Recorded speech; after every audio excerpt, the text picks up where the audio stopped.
O tema da mensagem de hoje, eu acho que ele nunca foi tão urgente. A gente está vivendo um momento em que tantas pessoas têm sido atacadas na sua mente, mesmo tendo bases muito bem firmadas na sua fé. E sobre isso que eu quero falar hoje. Eu quero falar sobre mentalidade, porque pastoreando há alguns anos eu tenho percebido, irmão, olha para mim e não se distrai, que tem muita gente parando na jornada de fé ou tendo uma jornada inconstante, não por conta da quantidade de fé que tem, mas por conta da qualidade dos pensamentos que carrega. Se eu tenho uma fé bem firmada, mas a minha mente não é funcional, eu posso ter uma jornada inconstante e estar achando que é falta de fé. Se eu tenho uma fé muito bem firmada, mas algumas partes da minha mentalidade não foram redimidas, eu posso viver uma jornada inconstante e achar que isso tem a ver com o que eu creio. Tem muita gente que crê certo, mas pensa errado. Vou falar isso de novo. Tem muita gente que crê certo, mas pensa errado. E muitas vezes os pensamentos que a gente tem sabotam a fé que a gente carrega. Pastor, me dá um exemplo prático. Eu conheço pessoas que creem que Jesus pode salvar e curar, mas quando estão prestes a receber a sua cura, a sua mente começa a dizer: isso é loucura, não vai acontecer, isso é coisa da sua cabeça. A nossa mentalidade muitas vezes rouba de nós aquilo que a fé quer acrescentar, e é por isso que é tão importante termos uma fé fundamentada, mas também uma mentalidade redimida. Alguém está comigo? Diga amém. A Bíblia diz, Provérbios 4:23, sobre tudo o que se deve guardar, guarda o teu coração, porque dele procedem as fontes de vida. Igreja, olha para mim. No original, quando a palavra diz sobre tudo, no original tudo significa tudo. Se a Bíblia pudesse escolher, e ela poderia ter escolhido qualquer outro item na nossa jornada, qualquer outra parte de nós, ainda assim a Bíblia escolheu o centro das nossas emoções como o lugar que a gente precisa mais proteger. A Bíblia diz sobre tudo que se deve guardar, sobre todas as coisas, sobre todas as áreas. Guarda o centro das suas emoções, porque é de lá que provém as fontes de vida. O coração, nesse entendimento bíblico, fala a respeito do centro das nossas emoções, fala a respeito dos nossos pensamentos, fala a respeito das nossas vontades. E é interessante porque se o nosso coração não estiver alinhado, se o nosso coração não estiver redimido, sem perceber, a gente pode se perder. As nossas motivações podem se perder, por mais que as nossas ações sejam boas. Se as nossas motivações estiverem erradas, irmão, guarda isso, fazer a coisa certa do jeito errado se torna a coisa errada. Se eu quero viver uma história com Deus só para provar na antiga igreja que eles não reconheceram o que eu carregava, mas agora eu estou fluindo, isso é buscar a coisa certa do jeito errado. Se eu quero viver uma nova estação só para provar para quem fazia parte da minha velha estação que eu estou vivendo algo maior e mais glorioso, isso é buscar a coisa certa do jeito errado. Mas sem perceber, muitas vezes a nossa mentalidade nos sabota. Estamos perseguindo algo bom, mas estamos correndo atrás disso debaixo de uma perspectiva errada. Alguém está comigo? Diga amém. Existem vários tipos de mentalidade. Uma das mais comuns é a mentalidade de fuga. Como eu vi isso lá em Miami? Quase 5 anos pastoreando, e eu via muita gente que não só era estrangeira, imigrante, mas alguns deles estavam debaixo de uma mentalidade fugitiva também. Por quê, pastor? Porque não foram construir uma história na América, foram fugir de uma história do Brasil. Nem todo mundo que está na América, por exemplo, dos que eu pastoreei, nem todos, tá? Existe uma parcela grande, mas nem todos foram para governar na América. Alguns só querem se esquecer do Brasil. Nem todos foram para empreender na América. Alguns só querem deixar para trás algumas marcas e histórias ruins do Brasil. Quantas vezes eu tive que ministrar sobre grandeza e eu tive que falar sobre isso com a igreja: ei, irmão, você veio para fazer algo com Deus na América, você não veio para fugir do velho, você veio para perseguir o novo, você não veio para fugir do passado, você veio para construir o seu futuro, você não veio por conta de traumas do passado, você veio para viver uma nova história com Deus. Alguém está comigo? Diga amém. Joe, vamos junto, lindão. Eu só tenho 30 minutos para a gente queimar, vamos junto, eu preciso de você. O problema de uma mentalidade fugitiva é que ela está sempre tentando dar uma resposta ao passado. É alguém que está num novo relacionamento incrível, mas está mais preocupado em dar uma resposta para o relacionamento anterior, para dizer que agora você está melhor do que antes, do que na verdade usufruir da graça do seu novo relacionamento. É alguém que está numa nova igreja e ao invés de usufruir de uma casa saudável, está sempre tentando mostrar para a casa anterior que eles não perceberam o quão bom você era, ou o que você carregava, ou o potencial que você tinha. Irmão, olha para mim. Nós não podemos construir o novo olhando para o velho, porque as coisas velhas ficaram para trás, e em Jesus tudo se fez novo. O novo tem que ter cheiro de novo. Outro tipo de mentalidade que tem sabotado muita gente é uma mentalidade ansiosa. Estamos tão preocupados com os gigantes que podem surgir, que estamos cansados para enfrentar os gigantes que já se levantaram. Tem gente que está tão preocupado com o gigante que vai enfrentar na quarta-feira, com uma reunião importante que tem na quinta-feira, que esqueceu que existem gigantes se levantando para roubar uma palavra de vida que você pode receber exatamente agora, irmão. Existem gigantes que vão se levantar amanhã, mas existem gigantes que já se levantaram hoje. Mentalidade ansiosa se consome pelas próximas batalhas, pelos próximos desafios, pela próxima estação. Um dos maiores problemas da ansiedade é que ela sempre coloca a gente num tempo que ainda não existe, e por isso a gente não consegue militar com aquilo que já está acontecendo. Eu lembro de um livro que eu li alguns anos atrás, o autor dizia mais ou menos assim: o problema da gente viver sempre com uma expectativa para o futuro é que quando aquilo que um dia era futuro se torna presente, vai encontrar a gente ausente, esperando o próximo futuro chegar. Tem gente que sonhava com uma estação que já está vivendo, mas nem consegue usufruir, porque já está sonhando com a próxima. Tem gente que sonhava com romper, já está vivendo esse romper, mas nem consegue usufruir, porque já está sonhando com o próximo. Sabe, esse é o tipo de mentalidade que eu preciso controlar o tempo inteiro. Porque a gente está vivendo um romper, e a nossa igreja está com 6.000 pessoas, 8.000 pessoas, 600 pessoas se batizando a cada 2 meses. Mas se eu não vigiar, minha mente já está preocupada com o porquê não temos um espaço para 3.000 crianças ainda. E ele vai ficar pronto, a gente vai inaugurar. E aí a minha mente, ela quer me levar para um lugar que eu já vou me preocupar. Por que não temos um auditório para 6.000 pessoas por culto ainda? E a gente está sempre perseguindo o próximo. Pastor, isso é ruim? Depende. Se a expectativa pelo próximo rouba de você a alegria e a gratidão do que você já está vivendo, você vai sempre viver perseguindo algo que não chega. Existe outro tipo de mentalidade que tem sabotado muita gente, irmão, que é a mentalidade de escassez. A mentalidade de escassez me faz enxergar todo o futuro e as promessas e as possibilidades, não segundo aquilo que Jesus carrega, mas segundo aquilo que eu carrego. Irmão, guarda isso. Sobre toda a promessa que o Senhor me fez, se eu olhasse para mim e procurasse no espelho as respostas para aquele comissionamento, eu me frustraria. Foi assim com cada herói da fé.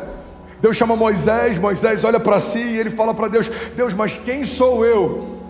A resposta de Deus para Moisés é: eu estarei com você. Talvez a expectativa de Moisés era que Deus pudesse falar algo bom a respeito dele. Quem sou eu?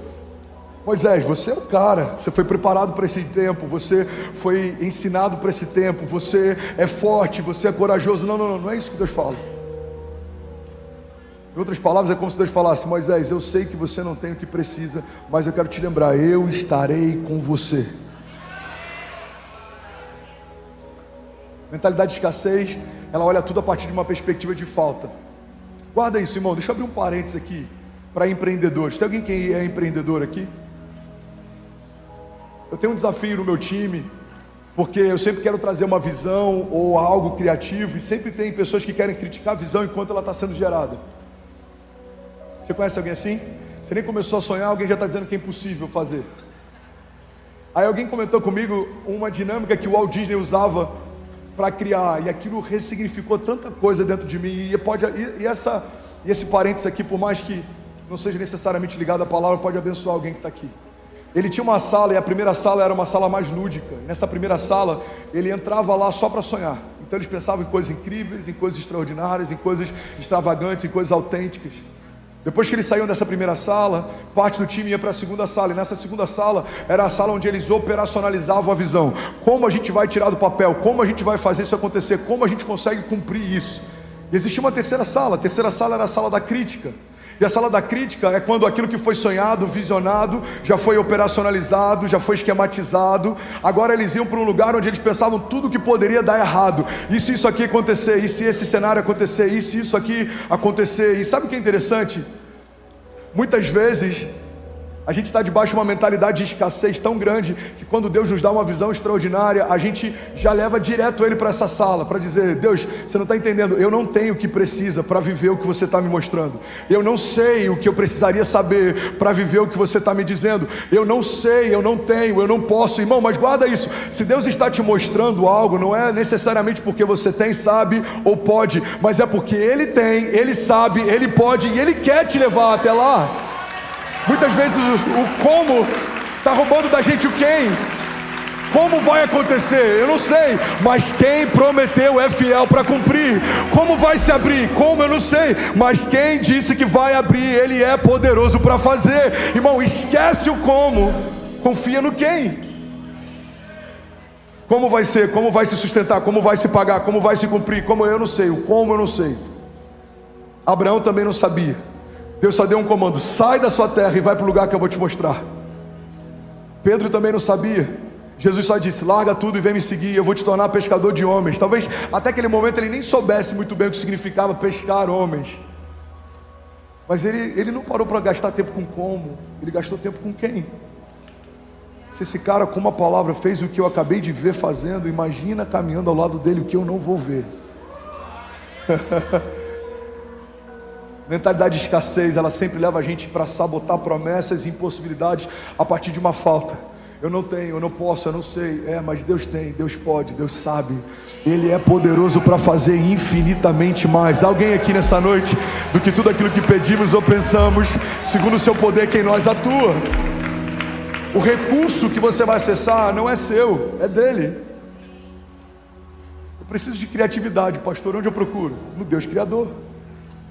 O poder criativo de Deus fez tudo que existe quando nada existia. João diz: no princípio Ele era o Verbo estava com Deus, o Verbo era Deus, e todas as coisas foram feitas por meio dele. Sem Ele nada do que foi feito se fez. Pastor, eu preciso de recurso financeiro. Onde eu procuro? No provedor. Ele é o dono do ouro e da prata, Ele é Jeová Jireh, o Deus da provisão. Todo metal precioso perseguido pela criação ao longo de todos os séculos foi enterrado por Ele lá. Ele criou tudo que existe quando nada existia. Pastor, eu preciso de sabedoria, eu tenho que tomar algumas decisões. Para quem eu peço? Para Deus? A Bíblia diz: aqueles que desejam sabedoria peçam a Deus, porque Ele dá livremente àqueles que pedem. Eu preciso de proteção, pastor. Os dias são maus, eu estou sendo perseguido. Em quem eu busco? Deus. O Senhor é a minha fortaleza, meu refúgio, socorro presente na hora da angústia. O Senhor é meu bom pastor, de nada eu terei falta. O Senhor é por nós, quem será contra nós? Deixa eu voltar para cá que eu tenho só 20 minutos para terminar. Alguém está comigo? Diga amém. Uma mentalidade redimida olha para as coisas não na perspectiva da terra, mas na perspectiva de Deus. Vai acontecer não porque é possível que aconteça, mas porque Deus disse que aconteceria. É possível o morto ressuscitar? Naturalmente não, mas se Jesus disse para Lázaro vir para fora, irmão, Lázaro vai para fora. É possível alguém andar sobre as águas? Não, pela física não, mas quem fez a lei da gravidade pode confundi-la ou brincar com ela. Imagina Jesus falando, e eu estou aqui só poeticamente viajando, tá? Jesus conversando com a gravidade. Gravidade, deixa eu te falar, você sabe dos seus limites, mas hoje eu preciso ressignificá-los. Então está vindo um cara aí, e quando eu chamar para vir comigo, ele vai caminhar sobre você. Jesus, não tem como, a densidade da água é menor. Não. Quando você não existia, o meu Pai te estabeleceu. Então agora só faz o que eu estou pedindo. Irmão, quando Jesus vem andando sobre as águas, Pedro olha para ele, fala: Senhor, se és tu, me faz ir ter contigo. Jesus fala: sou eu, Pedro, vem. E a Bíblia diz que quando ele coloca o pé para fora do barco, ele começa a andar sobre as águas. Sabe o que está acontecendo? Pedro está andando sobre algo que não faz sentido. Mas por que ele está andando? Porque o recurso sobrenatural ele buscou em Jesus, não nele. Ele não disse, ei, espera aí que eu estou indo até você. Ele disse: Senhor, se é você, me faz ir até você. Muitas vezes a gente não está vivendo o sobrenatural, o impossível, a sobrenaturalidade disponível em Deus.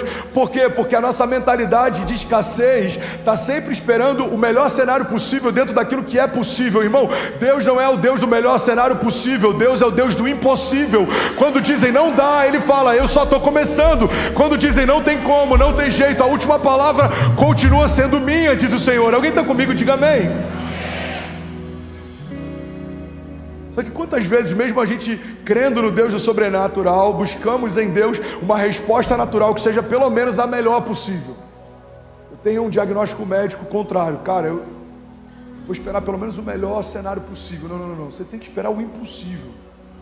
Deus, eu quero ver os médicos sendo contrariados, eu quero ver diagnósticos sendo confundidos. Jesus, eu quero ver o natural se curvando ao sobrenatural, eu quero ver a Tua palavra se cumprindo. A Tua palavra diz que se nós cremos e não duvidarmos, tudo é possível ao que crê. A Tua palavra me ensinou que a fé não limita a Deus e Deus não limita a fé. A Tua palavra me garante que se eu estiver no Senhor e as Suas palavras estiverem em mim, eu pedirei o que quiser e me será concedido. Pega essa chave, irmãos. Nossas batalhas são quase sempre ganhas na mente. E é por isso que é tão importante a gente cuidar da nossa mente, da nossa mentalidade, das nossas emoções, das nossas percepções, da nossa visão de mundo. Porque às vezes a nossa fé até está alinhada, mas a nossa mentalidade pode sabotar a gente. Tem uma frase que ficou conhecida como sendo da Margaret Thatcher. Na verdade é de um outro autor chamado Frank Outlaw, que o pai dela sempre citava para ela. Mas ela usou essa citação em um discurso. Ela era conhecida como a Dama de Ferro, uma das mulheres mais importantes na política do mundo contemporâneo. E ela usou em um dos discursos, e essa frase dela, essa citação, ficou muito conhecida. Ela diz assim: cuidado com os seus pensamentos, pois eles se tornam palavras. Cuidado com as suas palavras, pois elas se tornam ações. Cuidado com as suas ações, pois elas se tornam hábitos. Cuidado com seus hábitos, pois ele se torna o seu caráter. Cuidado com o seu caráter, pois ele se torna o seu destino. Você percebe que o nosso destino é uma expressão de uma cadeia de situações que começa nos nossos pensamentos. O que eu penso modela o que eu falo determina o que eu faço constrói os hábitos que eu tenho, eles definem o caráter que eu carrego aponta para o meu destino. E é por isso, irmão, que é tão importante a gente viver o que a palavra fala de metanoia. A Bíblia chega ao ponto de dizer que para vivermos a vontade de Deus é necessário, é uma condicional, que a nossa mentalidade seja transformada. A Bíblia diz: transformai-vos pela renovação do vosso entendimento, para que possam experimentar a boa, agradável e perfeita vontade de Deus. Alguém está comigo? Diga amém. Vocês estão recebendo de verdade? Sem uma mente redimida, transformada, é impossível viver a plenitude. A gente pode até viver algumas facetas daquilo que Deus tem, a gente pode viver até a parcialidade daquilo que o Evangelho é, mas para viver uma vida plena e para acessar o Evangelho pleno, é necessário que a minha mentalidade seja redimida. A gente lê uma frase como essa da Margaret Thatcher, do Frank Outlaw, tanto faz, e é interessante, mas a Bíblia já falava sobre isso séculos antes. A Bíblia diz em Provérbios 23:7: assim como você pensa na sua alma, assim você é. E é por isso que eu preciso ter o meu pensamento, a minha mentalidade redimida. A graça me tornou filho de Deus, mas se a minha mentalidade não for de filho, eu vou viver pedindo as coisas como um favor. Eu não sei vocês, irmão, mas eu, quando entro na casa do meu pai, eu não peço favor para abrir a geladeira, eu abro a geladeira. Eu não peço por favor para sentar no sofá, eu sento no sofá. Por quê? Porque eu sou filho, e a minha filiação me dá acesso e intimidade na casa do meu pai. Logo, na minha jornada de fé, quando eu entendo que recebi o espírito de adoção, pelo qual eu clamo Abba, Pai, eu fui adotado, eu não sou mais escravo, agora eu sou filho. Então tem muitas coisas que eu não vou pedir como favor, eu vou acessar como herança. Eu tenho livre acesso. Por quê? Porque o meu pai é o dono. Então eu tenho como filiação e herança acesso a toda boa palavra, a toda boa promessa, a toda herança justa, a paz que excede todo entendimento, a proteção em meio a cenários de caos. Irmão, guarda isso em nome de Jesus. Não é só sobre ser filho, você tem que se enxergar como filho, você tem que se mover como filho. Alguém comigo aqui? Não é só sobre ser livre. Existia um ditado romano que eu acho muito interessante. Eles diziam: não basta ser honesto, você precisa parecer honesto. Igreja, não basta ser livre, você precisa saber que é livre. Quem sabe quem é, sabe o que pode. Não basta ser filho de Deus, você precisa se mover como um filho de Deus. Um filho tem livre acesso na casa do pai, um filho tem liberdade na casa do pai, o filho tem liberdade para conversar com o pai, o filho tem liberdade para acessar tudo aquilo que é do pai. Olha o que a Bíblia diz, eu já ministrei sobre isso aqui. Biblicamente, maturidade, nesse texto, está diretamente ligado à nossa medida de revelação de quem Deus é. A Bíblia diz que enquanto o filho, ele é menino, por mais que seja herdeiro de tudo, de nada difere de um escravo, até chegar no momento da sua maturidade, e aí então ele poderá acessar toda a herança. O que a Bíblia está dizendo é que, por mais que a gente seja filho, enquanto a gente não tem maturidade, revelação, entendimento de que somos filhos de Deus, por mais que a gente tenha por direito toda a herança, a gente ainda não tem acesso a toda ela. Igreja, olha para mim. Quando a nossa mentalidade coloca todas as coisas no lugar, a gente vai parar de pedir favor, a gente vai começar a usufruir da herança. Você não vai esperar que alguém te abençoe, você vai entender que em Jesus você já é abençoado. Você não vai esperar que alguém abra uma porta, você vai entender que a presença que você carrega já abre portas por si só.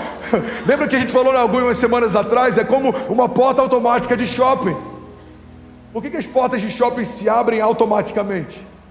Porque ela tem um sensor de presença. Como acontece no reino de Deus? As portas que o Senhor preparou para você vão se abrir porque existe uma presença que você carrega. E quando a presença se aproxima dessas portas, as portas se abrem. Por quê? Porque eu sou filho de Deus, porque eu posso todas as coisas naquele que me fortalece, porque o Senhor é meu pastor e de nada eu terei falta. Alguém comigo aqui? Porque o Senhor é fiel em todas as suas palavras, porque Ele não é homem para que minta, nem filho do homem para que se arrependa, porque toda palavra que sai da boca de Deus gera uma nova realidade, porque Deus não depende de homens para ser quem Ele é, porque Deus é Deus no princípio, Deus é Deus na eternidade passada, continua sendo Deus hoje e para sempre, porque para Ele ontem e hoje são como se fossem o mesmo dia, porque nele tudo subsiste, Ele tem a plenitude sobre todas as coisas. Ele diz haja e algo acontece. Ele diz para que o sol pare e toda a terra pare de rotacionar. Irmão, Deus é Deus. Você pode declarar isso comigo? Diga: Deus é Deus. Se a minha mentalidade não estiver alinhada, eu paro de olhar para Deus como Deus das coisas impossíveis e eu começo a olhar para Deus como Deus das coisas difíceis. Igreja, não reduz o Deus do impossível ao Deus das coisas difíceis. Deus pode todas as coisas. Pastor, o meu casamento está por um fio. Deus pode? Pode. Inclusive, se o seu casamento já desmoronou tem anos, se você quiser, eu creio que Deus pode mudar a sua história. Temos testemunhos como esse. Eu fui pregar em Boston, o motorista que me pegou no hotel, ele falou: eu fiz questão de vir dirigir para você. Eu falei: meu irmão, por quê? Porque eu estava, eu não me lembro, 5 anos, 6 anos divorciado, comecei a ouvir as suas pregações, comecei a crer no meu milagre, e agora a gente vai chegar na igreja, minha esposa é uma das voluntárias, Deus mudou minha sorte, Deus restaurou meu casamento, Deus mudou minha vida. Aí eu cheguei lá, cara, esse dia foi difícil para pregar. Eu cheguei lá, veio uma pessoa, a gente estava em Boston, Massachusetts, lá no norte, veio uma pessoa, eu não lembro de onde que ele era, não sei se era da Georgia, eu não lembro. Ele falou: pastor, eu dirigi não sei quantas horas para estar aqui, eu trouxe um presente profético para você. Eu falei: obrigado, meu irmão. O que você trouxe? Eu trouxe uma rede.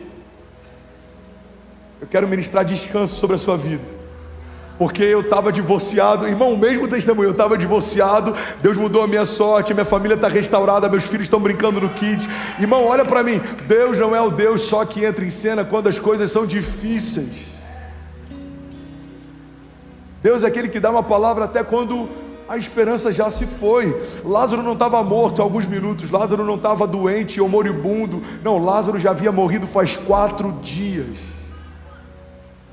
Mas o Deus da vida libera uma palavra sobre um homem morto e ele volta a viver. Quando algo sai da boca de Deus, o sobrenatural começa a tomar forma. Mas a gente tem que ter essa mentalidade, precisamos pensar no sobrenatural. Irmão, olha para mim, os seus passos sempre vão na direção dos seus pensamentos mais fortes. Tem gente que fala sobre problema o dia inteiro, mas não consegue gastar meia hora falando sobre milagre. Se você pensa milagre, você fala milagre, você vive milagre. Se você pensa promessa, você fala sobre a promessa, você vive promessa. Se você pensa em romper, você fala sobre romper, você vai romper. Se você fala problema, você vive problema, você vai ser cercado por eles. Se você fala de dificuldades, você pensa em dificuldade, você vive dificuldade. Irmão, guarda isso. Alguns vão dizer: pastor, isso não é positivismo. Não, isso é coerência. Se eu desejo viver milagres, eu preciso falar sobre eles. Eu preciso trazer à minha memória aquilo que me dá esperança, porque o que está ruim todo mundo já está vendo, irmão.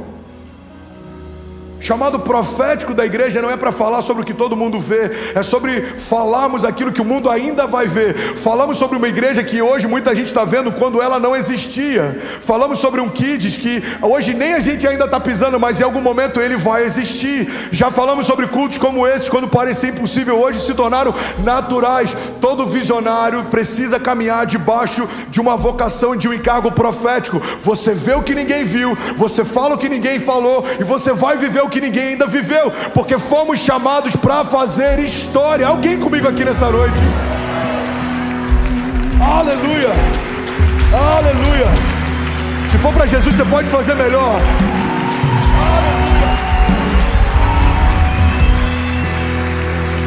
Aleluia. A mente é um ótimo carona, mas é um péssimo motorista. As suas emoções vão fazer parte da sua jornada, mas não podem governar ela. As suas emoções, os seus sentimentos vão fazer parte da sua jornada, mas não podem ser quem lidera ela. Tem uma frase do Bill Johnson que eu amo. Ele diz que a fé não significa negligenciar o problema, significa não dar a ele um lugar de influência. A fé não significa que eu vou fingir que o câncer não é câncer, que o boleto não é boleto, que a dívida não é dívida, que o gigante não é gigante. Isso não é fé, isso é loucura. A fé não é fingir que o problema não existe. A fé é se mover por uma realidade acima do problema. Não é sobre criar uma realidade paralela, é sobre se mover debaixo de uma realidade superior. O câncer existe, mas existe uma palavra de Deus que está acima do câncer. O problema existe, mas existe uma promessa de Deus que está acima do problema. Os gigantes existem, mas existe uma proteção de Deus que está acima do gigante. Irmão, precisamos ter uma mentalidade dos céus, falarmos sobre as realidades dos céus, confessarmos as realidades dos céus, e assim viveremos as realidades dos céus. Alguém está comigo? Diga amém. Você percebe que alguém que está em crise no casamento já se imagina divorciado? Ao mesmo tempo que ele gastaria se imaginando sendo alcançado por Deus, ele gasta imaginando como vai ser se ele divorciar. Cara, como vai ser? Com quem que fica as crianças? Como é que vai ser? Como é que eu vou falar isso para os nossos filhos? Com quem que fica a casa? Com quem que fica a empresa? Como é que eu faço isso? Ao mesmo tempo que a gente gasta pensando problemas, a gente pode gastar gerando milagres. Cara, eu creio, Deus vai mudar a nossa sorte, Deus vai entrar com providência, Deus vai dar algum escape, Deus vai dar alguma estratégia, Deus envia pessoas certas, nos envolve de pessoas com conselhos de sabedoria. Pai, eu não tenho mais o que fazer, eu estou exausto, mas o Senhor pode mudar a minha sorte. Jesus envia conselheiros. Pai, muda o coração da minha esposa, muda o meu coração, muda a nossa mentalidade, derrama um bálsamo sobre a nossa mente cansada. Jesus faz o sobrenatural acontecer. O Senhor é o Deus da segunda chance, nos dá uma segunda chance, poupa os nossos filhos. Você percebe? O mesmo tempo que a gente gasta imaginando o pior cenário, a gente pode gastar gerando o próximo milagre. Toda pessoa que tem pensamentos de morte, ela já imaginou como seria se ela colocasse um ponto final na sua vida. Todo homem de negócio que está enfrentando dificuldades no seu business já imaginou como seria se ele falisse. A nossa mente funciona assim, olha para mim. Ela cria possíveis cenários e a gente vai imaginando como seria. O problema é que aquilo, abaixa um pouquinho o volume, não, aquilo que parecia uma loucura no início começa a não ser tão surreal depois de um tempo. E é assim que o inferno trabalha muitas vezes, com sugestões. A primeira batalha na mente acontece no Jardim do Éden. Por conta dessa batalha a gente perdeu acesso ao Pai. Guarda isso, irmão. Gênesis fala que a primeira conferência profética, ela acontece entre o Pai, o Filho e o Espírito Santo. E no sexto dia, Deus diz assim: façamos então o homem à nossa imagem e semelhança.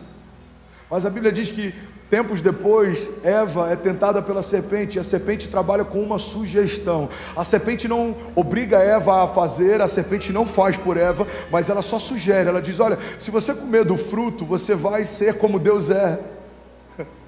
A loucura que ela já era. Foi feita a imagem e semelhança do Criador, tinha livre acesso a Deus. Irmão, guarda isso. Quando eu não sei quem eu sou, eu posso perder tudo tentando conquistar o que eu já tinha. Como que o inferno trabalha com Eva? Sugestão. Agora vamos para Jesus, o segundo Adão. A Bíblia diz que ele acaba de ser batizado, uma voz do céu diz: esse é o meu filho em quem eu tenho o meu prazer. Então Jesus se recolhe, fica 40 dias no monte, ele está no deserto, jejuando, orando, e aí ele é tentado. Qual é a primeira tentação que Jesus enfrenta no seu ministério? Uma sugestão do inferno. Satanás fala para ele: se você for o Filho de Deus, dá uma ordem para que essas pedras se tornem pães. Irmão, olha para mim.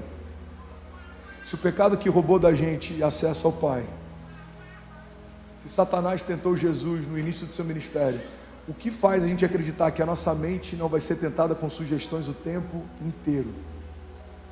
É por isso que a Bíblia diz: sobre tudo que se deve guardar, guarda o centro das suas emoções, porque é de lá que provém as fontes de vida. Você sabe por que é tão perigoso essa agenda que tenta sexualizar crianças e relativizar gênero desde pequeno? Porque aquilo que para a gente algumas gerações atrás parecia surreal começa a se tornar aceitável. Irmão, se você conversar com seu filho adolescente, te garanto que para a grande parte dos nossos filhos já não é algo mais tão assustador imaginar essa questão de sexualidade. Por quê? Porque isso vem sendo falado o tempo inteiro. Uma das coisas que o inferno utiliza para destruir fundamentos e princípios elementares e inegociáveis é a relativização. Aquilo vai sendo suavizado. Uma das coisas que a gente tem visto, inclusive no cenário da política, é a questão da narrativa. Alguém já ouviu falar sobre a força das narrativas? Existe uma frase, se eu não me engano, foi utilizada na época, no período nazista, que eles diziam que uma verdade, uma mentira contada muitas vezes se torna uma verdade. Estamos vivendo na geração da pós-verdade. O que é uma pós-verdade? É algo que nunca foi uma verdade, mas a gente começa a tratar como se fosse, de tantas vezes que a gente está ouvindo sobre elas. Irmão, guarda isso em nome de Jesus. Se até Jesus foi tentado por uma sugestão, a gente precisa entender que todos os dias algumas sugestões estão tentando a gente também. Talvez não tenha problema, talvez não seja bem assim, talvez você esteja sendo radical demais, talvez você está se envolvendo demais, talvez você está buscando a Deus demais. São pequenas sugestões que, quando encontram espaço em nós, podem destruir algo glorioso que estava sendo construído há muito tempo. Irmão, olha para mim, a Bíblia diz que João Batista, aquele que foi gerado no ventre estéril de Isabel, a voz que clama no deserto, aquele que preparou o caminho para o ministério de Jesus, a Bíblia diz que João Batista foi preso, e tempos depois ele manda chamar um dos seus discípulos, e ele fala: olha, pergunta para Jesus se de fato ele é o Messias que nós esperávamos, porque eu estou tendo algumas dúvidas se de fato ele é o Messias que dizia ser. Alguém já leu sobre isso? Alguém já ouviu sobre isso? Irmão, que loucura é essa? A voz que clama no deserto, o homem que prepara o caminho para o Messias, aquele que não queria desatar a sandália dos pés de Jesus e batiza Jesus nas águas, agora está em dúvida se de fato ele é o Messias aguardado. Por que, pastor, que isso acontece? Eu vou te explicar o porquê. Porque quando João Batista está preso, as únicas notícias que ele ouve sobre o que Jesus está fazendo são a partir de quem estava do lado de fora. Então os discípulos de João Batista começam a vir para ele dizendo: olha, ele está sentado com pessoas que eu não sei se o Messias sentaria. Ele imagina só, eu estou só viajando aqui, ok? Só parafraseando. João, você não está entendendo. Ele passou por Zaqueu e ele disse que ele queria jantar na casa de Zaqueu. Esses dias uma mulher que era uma prostituta se lançou aos pés de Jesus, começou a beijar os pés dele. Jesus, você não tem noção, ele está andando com cobradores de impostos, inclusive chamou um deles para ser seu discípulo. Jesus, ele está andando com pessoas que João, ele está andando com pessoas que você jamais andaria. Irmão, guarda isso. Uma convicção gerada desde o ventre de João começa a ser colocada em xeque por conta dos ruídos ao seu redor. João Batista, aquele que preparou o caminho para o Messias, chega ao ponto de ter dúvida se de fato Jesus era quem dizia ser. Irmão, se João Batista, por conta dos ruídos ao seu redor, começa a questionar uma convicção desde o ventre, não se iluda. Os ruídos de quem está ao teu redor podem roubar de você o seu destino profético. Guarda essa chave. Não dê acesso a quem não te dá destino. Quando você filtra quem você ouve, você filtra o que você vive. Você quer viver milagres? Ouça pessoas que falam sobre milagres. Caminhe ao lado de pessoas que vivem milagres. Se for para Jesus, você pode fazer melhor, irmão. Você quer viver romper? Caminhe ao lado de pessoas que estão rompendo. Ouça histórias a respeito de romper. Você quer viver avivamento? Estude sobre avivamento. Ouça histórias sobre avivamento. Irmão, você precisa se cercar e construir um ambiente tão encharcado daquilo que você deseja viver, que não haverá espaço para pessoas roubarem de você uma firme convicção. A gente tem que selecionar muito bem quem ouve, porque quando eu seleciono o que eu ouço, eu defino o que eu vivo. Não esquece disso, irmão. A mente é um ótimo carona, mas ele é um péssimo motorista. 1 Coríntios 1:20 diz: onde está o sábio? Onde está o erudito? Onde está o questionador desta era? Acaso não tornou Deus louca a sabedoria desse mundo? Visto que na sabedoria de Deus o mundo não o conheceu por meio da sabedoria humana, agradou a Deus salvar aqueles que creem por meio da loucura da pregação. Os judeus pedem sinais miraculosos e os gregos procuram sabedoria. Nós, porém, pregamos a Cristo crucificado, o qual de fato é escândalo para os judeus e é loucura para os gentios. Mas para aqueles que foram chamados, tanto judeus como gregos, Cristo é o poder de Deus e a sabedoria de Deus. Porque a loucura de Deus é mais sábia que a sabedoria humana, e a fraqueza de Deus é mais forte que a força do homem. Irmãos, pensem, eu amo essa passagem, no que vocês eram quando foram chamados. Poucos eram sábios segundo os padrões humanos, poucos eram poderosos, poucos eram de nobre nascimento, mas Deus escolheu as coisas loucas do mundo para envergonhar os sábios, e escolheu as coisas fracas do mundo para envergonhar as fortes. Deus escolheu as coisas mais insignificantes do mundo e as desprezadas e as que nada são, para reduzir a nada as que são, para que ninguém se vanglorie diante dele. Alguém pode dizer glória a Deus por isso? Você pode celebrar Jesus no seu lugar.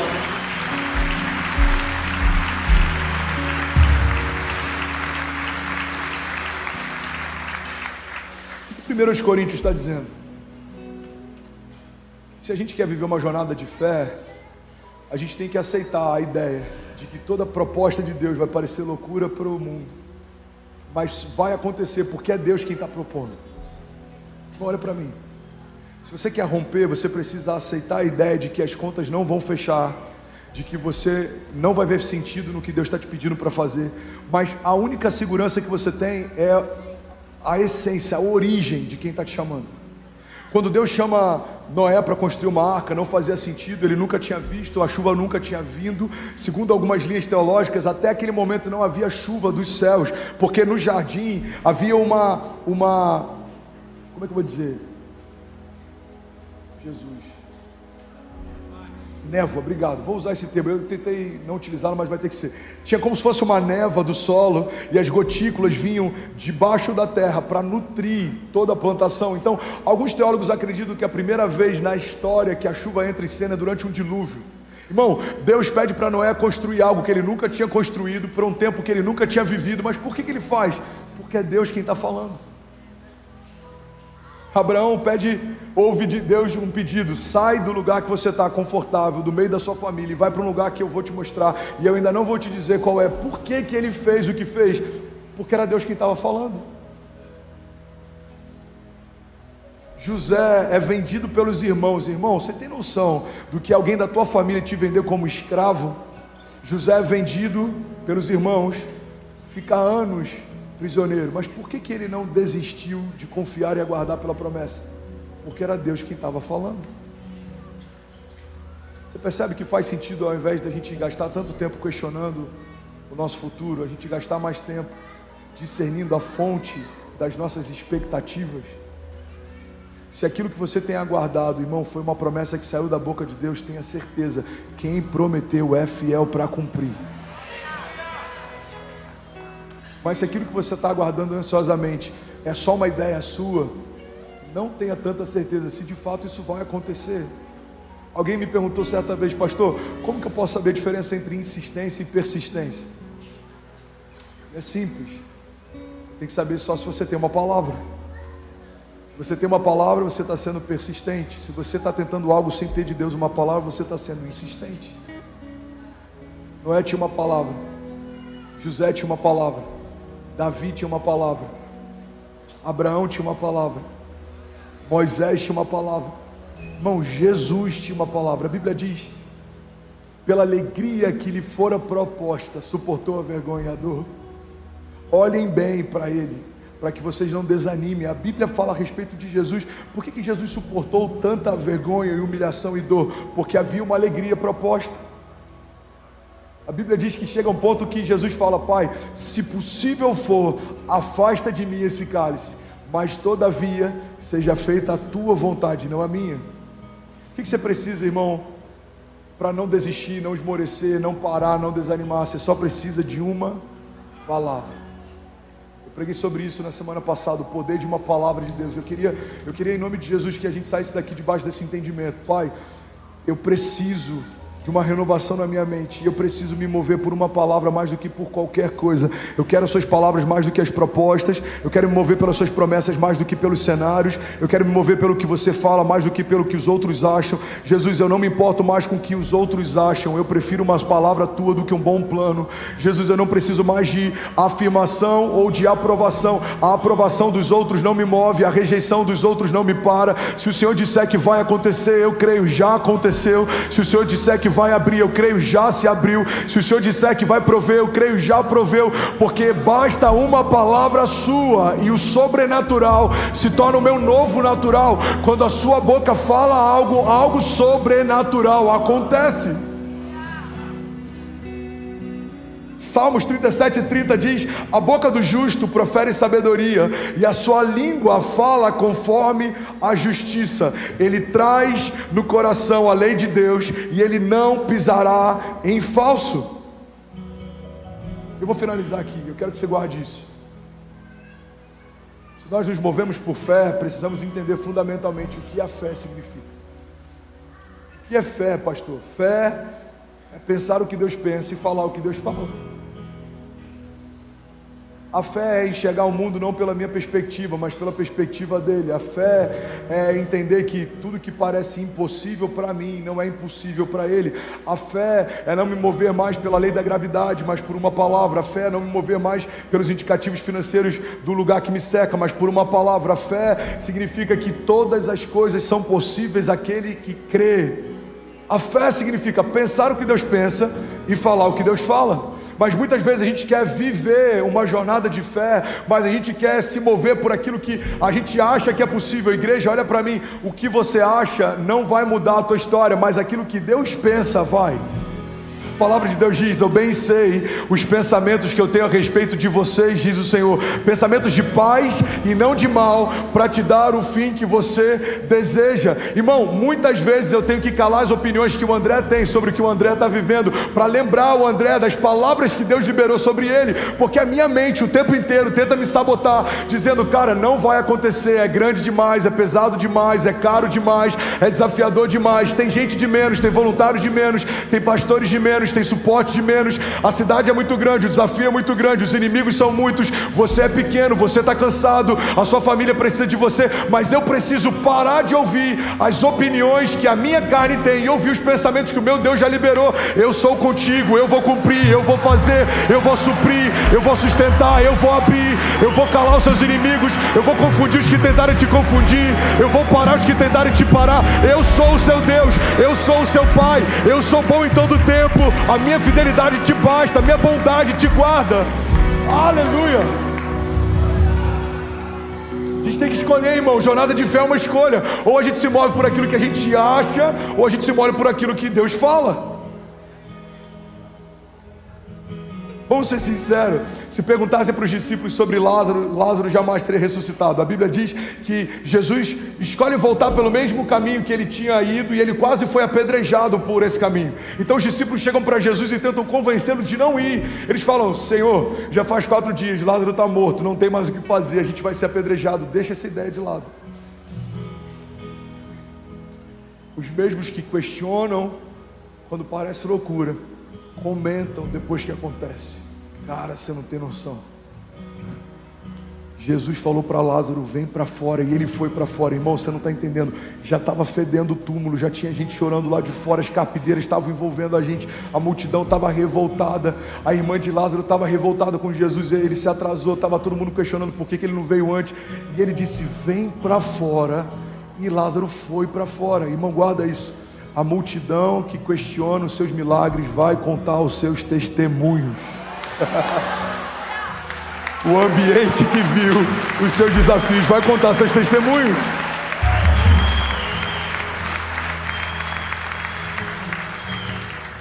Por isso que a gente tem que escolher. Você quer ficar com a opinião dos homens ou com uma palavra de Deus?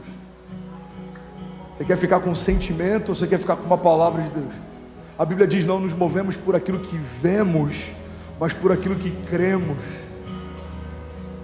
Quantas vezes, irmão, eu tive que enfrentar desafio que aos meus olhos eu falava: caramba, agora não dá, mas eu preciso fechar os meus olhos. E é por isso que você já deve ter percebido, 90% do tempo que eu estou orando, eu estou de olhos fechados. Eu subo aqui e eu já falo: levanta suas mãos, fecha os teus olhos, porque eu estou louco para fechar os meus também. Eu aprendi no meu secreto que quando os meus olhos naturais se fecham, é como se os meus olhos espirituais se abrissem. Eu esqueço que eu estou no auditório, irmão. Isso aqui não é mais Alphaville, não é mais São Paulo. Agora é um lugar fechado com Deus. E Ele tem liberdade de falar e de fluir, de fazer. E a gente esquece que tem uma iluminação controlada por alguém, que tem seguranças ao redor, que a gente está sentado num lugar físico. Por quê? Porque a glória de Deus encheu toda a casa, nada mais importa. O som do céu invadiu o ambiente, nada mais importa.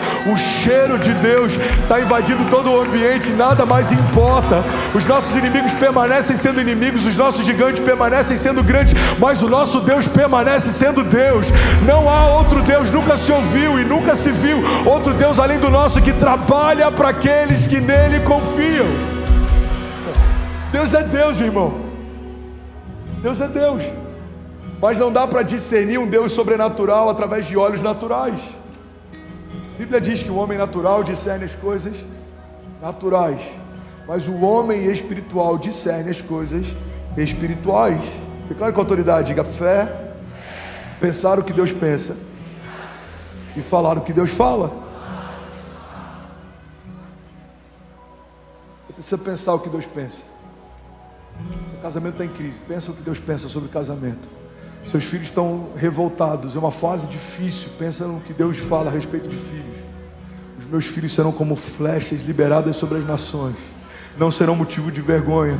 Eles cresceram no caminho do Senhor e não vão se desviar dele. Jesus, eu abençoo os meus filhos para que eles possam ir aonde eu não fui, possam viver o que eu não vivi. Os meus filhos serão maiores que eu, serão mais sábios do que eu, carregarão mais unção do que eu carrego, viverão mais milagres do que eu já vivi. Irmão, você precisa olhar para o teu negócio e pensar o que Deus pensa. Pai, o Senhor é o Deus da provisão. A tua palavra diz que o Senhor é o dono do ouro e da prata. Eu preciso de tão pouco para romper, mas eu não vim aqui te pedir como favor, eu vim aqui, Pai, acessar a minha herança. Eu sou o teu filho e eu tenho, Pai, liberdade para acessar tudo que eu preciso. A tua palavra diz que o Senhor nunca viu um justo mendigar o pão ou sua descendência passar fome. Jesus, eu acesso hoje a riqueza do tipo de Deus. Eu acesso hoje, Pai, a prosperidade bíblica. Eu recebo hoje uma colheita superabundante. Toda a semeadura que eu já liberei ao longo dos anos, Pai, eu creio que vai vir sobre a minha casa 30, 60, até 100 vezes mais. A tua palavra diz que o generoso prosperará, aquele que dá alívio a outros, alívio receberá. Jesus, eu já fui generoso em tantos momentos, eu anseio pela generosidade bíblica, eu anseio, Pai, pelo transbordo. Abre as comportas dos céus, libera sobre mim, Pai, uma colheita superabundante, para que todos vejam que o Senhor é bom e cuida dos seus em todo o tempo. Eu preciso, irmão, fechar os meus olhos naturais e eu preciso acessar de Deus o que Ele diz na sua palavra. Agora, sabe qual é a crise da nossa geração? Ansiamos por céus abertos, mas permanecemos com a Bíblia fechada. Ansiamos por céus abertos, mas permanecemos com a Bíblia fechada. Toda palavra que você precisa, toda liberação profética que você precisa, toda a paz que excede todo entendimento que você precisa, toda a provisão que você precisa, tudo isso, irmão, está disponível na palavra de Deus. A Bíblia não contém Deus, a Bíblia é Deus. Deus quer se despir para você, Deus quer se revelar para você. A Bíblia diz que a glória de Deus está em ocultar certas coisas, e a glória dos reis está em persegui-las. Você vai buscar a Deus e Deus vai responder você. Clama a mim, responder-te-ei, e anunciar-te-ei coisas grandes e insondáveis que não sabes. Aquele que bate, a porta se abre, aquele que procura, encontra. Você está comigo? Fica de pé no seu lugar, eu quero ministrar sobre você. Não se distrai.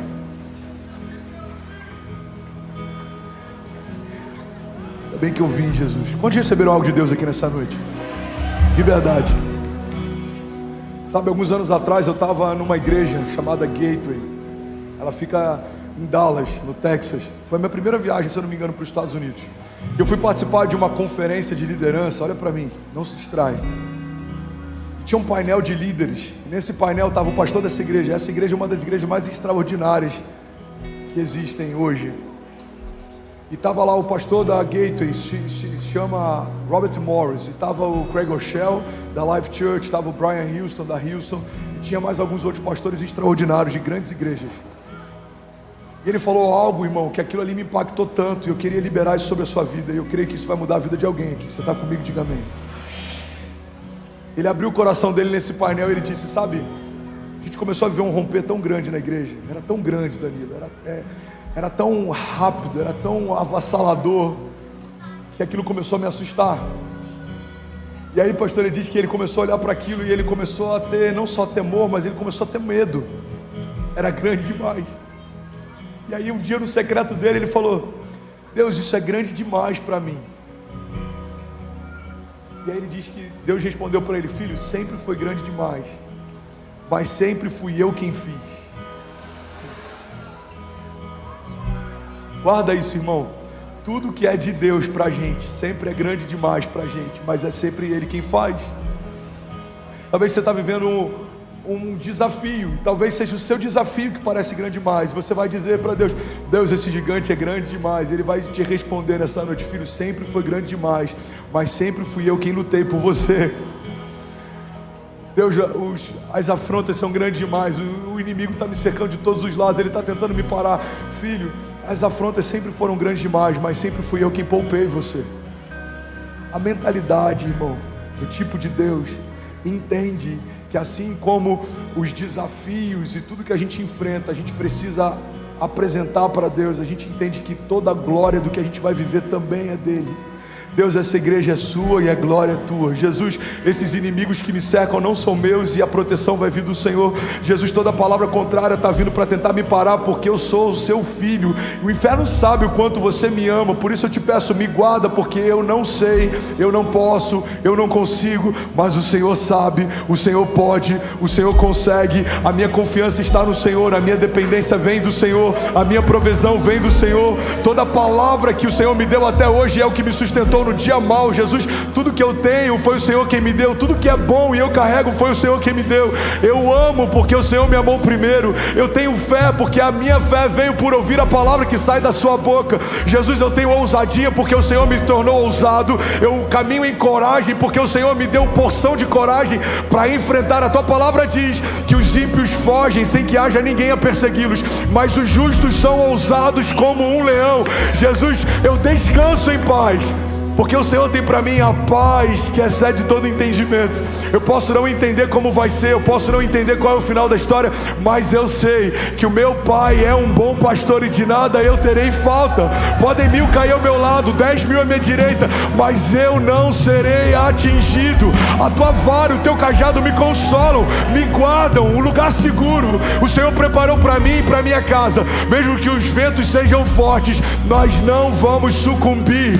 Construímos os fundamentos da nossa casa sobre uma rocha inabalável. O Senhor é por nós, quem será contra nós? É o Senhor quem age em nosso favor, quem impedirá o seu agir? Levante suas mãos, feche seus olhos. Eu quero ministrar sobre você. Mentalidade natural, irmão, sempre busca no natural as respostas. Como eu vou fazer essa semana? Como eu vou pagar essa conta? Como eu vou curar essa doença? Como eu vou resolver esse problema? Mas a mentalidade que está sempre ancorada nas realidades dos céus, ela sempre busca dos céus a resposta. Senhor, eu preciso de uma provisão. Pai, eu preciso de um socorro. Deus, eu preciso de uma resposta. Pai, eu preciso de uma porta. Jesus, eu preciso de socorro. Envia uma resposta. Envia anjos ao redor da minha casa. Guarda os meus filhos. Jesus, guarda o meu casamento. Guarda a minha empresa. Guarda o meu chamado. Pai, guarda o meu coração para que ele não se desvie. Eu quero me apresentar ao Senhor com mãos limpas limpas e um coração puro. Jesus, conserva sobre os meus ossos esse fogo por avivamento. A tua palavra diz que o fogo queimará sobre o altar e ele não se apagará. Jesus, eu quero comprar do Senhor colírio para os meus olhos. Jesus, eu quero novas vestes, novos sonhos, novos pensamentos, pensamentos de paz e não de mal. Jesus, eu quero viver no lugar da vergonha, dupla honra, no lugar do medo, ousadia, no lugar de pensamentos de morte, sonhos de vida eterna, palavras de vida eterna. Para onde iremos nós se só tu tens as palavras de vida eterna? Para onde iremos nós se só tu tens as palavras de vida eterna? Jesus, a gente já procurou em outros lugares. Nada nos sacia mais do que a tua presença. Não é sobre o que a gente conquista, Pai, tudo isso passa. É sobre o que a gente está se tornando. Eu quero ser mais parecido com você do que eu era antes. Jesus, eu quero te conhecer mais e prosseguir em te conhecer. Jesus, eu quero mergulhar nas suas águas. Pai, eu quero não só ficar com águas nos meus artérios, eu não quero ficar só com águas na minha cintura. Eu quero mergulhar até perder o controle, até que nada mais importe, até que as coisas desse mundo não me dominem, não me governem, não me parem, não me entristeçam. Jesus, eu quero ver o que você vê, eu quero pensar como você pensa. Eu quero falar o que você fala. Eu quero falar o que você fala.